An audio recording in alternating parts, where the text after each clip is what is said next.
ಪಿಂಚಣಿದಾರರಿಗೆ April ತಿಂಗಳ ಪಿಂಚಣಿ ಹಣಕ್ಕೆ ಸಂಬಂಧಪಟ್ಟಂತೆ ಈಗ ಒಂದು ಇಂಪಾರ್ಟೆಂಟ್ ಇನ್ಫಾರ್ಮೇಷನ್ ಆದರೆ ಬಂದಿದೆ. ಸೊ ಬನ್ನಿ ಅದರ ಬಗ್ಗೆ ನಾವು ಈ ವಿಡಿಯೋದಲ್ಲಿ ಮಾಹಿತಿಯನ್ನು ತಿಳ್ಕೊತಾ ಹೋಗೋಣ.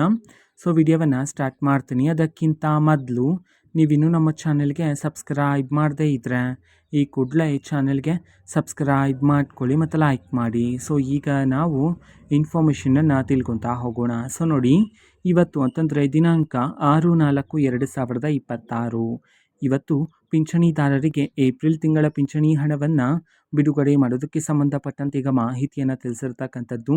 ಸೊ ಇವತ್ತು ಯಾವ ಯಾವ ಜಿಲ್ಲೆಗಳಲ್ಲಿನ ಪಿಂಚಣಿದಾರರಿಗೆ ಏಪ್ರಿಲ್ ತಿಂಗಳ ಪಿಂಚಣಿ ಹಣವನ್ನು ಇವತ್ತು ಬಿಡುಗಡೆ ಮಾಡಲಾಗ್ತದೆ, ಈ ಒಂದು ಇನ್ಫಾರ್ಮೇಷನನ್ನು ನಾವು ತಿಳ್ಕೊಳೋದಾದರೆ ಇವತ್ತು ಕರ್ನಾಟಕದಲ್ಲಿರ್ತಕ್ಕಂತಹ 10 ಜಿಲ್ಲೆಗಳಲ್ಲಿನ ಪಿಂಚಣಿದಾರರಿಗೆ ಇವತ್ತು ಏಪ್ರಿಲ್ ತಿಂಗಳ ಪಿಂಚಣಿ ಹಣವನ್ನು ಬಿಡುಗಡೆ ಮಾಡೋದಕ್ಕೆ ಸಂಬಂಧಪಟ್ಟಂತೆ ಮಾಹಿತಿಯನ್ನು ತಿಳಿಸಿರ್ತಕ್ಕಂಥದ್ದು. ಸೊ ಈಗ ನಾವು 10 ಜಿಲ್ಲೆಗಳ ಹೆಸರನ್ನು ತಿಳ್ಕೊತಾ ಹೋಗೋಣ ಬನ್ನಿ.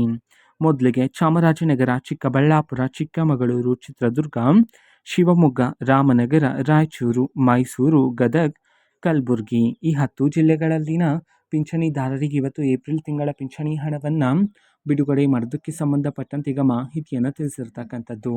ಓಕೆನಾ. ಸೊ ಇದು ಇವತ್ತಿನ ಒಂದು ವಿಡಿಯೋ. ಇದೇ ರೀತಿ ಇನ್ನು ಹಲವಾರು ಯೋಜನೆಗಳಿಗೆ ಸಂಬಂಧಪಟ್ಟಂತೆ ಮಾಹಿತಿ ಬಂದ ನಂತರ ಆದಷ್ಟು ಬೇಗ ನಾನು ನಿಮಗೆ ಇನ್ಫಾರ್ಮೇಷನನ್ನು ತಿಳಿಸ್ತೇನೆ. ಅದಕ್ಕೋಸ್ಕರ ಚಾನಲ್ಗೆ ಸಬ್ಸ್ಕ್ರೈಬ್ ಮಾಡ್ಕೊಳ್ಳಿ. ಮತ್ತು ಈಗ ನಾವು ಫೇಸ್ಬುಕ್ಕಲ್ಲೂ ಸಹ ಈಗ ಆ ವಿಡಿಯೋಸ್ಗಳನ್ನು ಅಪ್ಲೋಡ್ ಮಾಡ್ತಿದ್ದೀವಿ. ಫೇಸ್ಬುಕ್ ಚಾನಲ್ ಲಿಂಕನ್ನು ಡಿಸ್ಕ್ರಿಪ್ಷನ್ ಬಾಕ್ಸಲ್ಲಿ ಕೊಟ್ಟಿರ್ತೀನಿ, ಕ್ಲಿಕ್ ಮಾಡಿಬಿಟ್ಟು ಫಾಲೋ ಮಾಡಿ. ಓಕೆನಾ. So thank you, bye.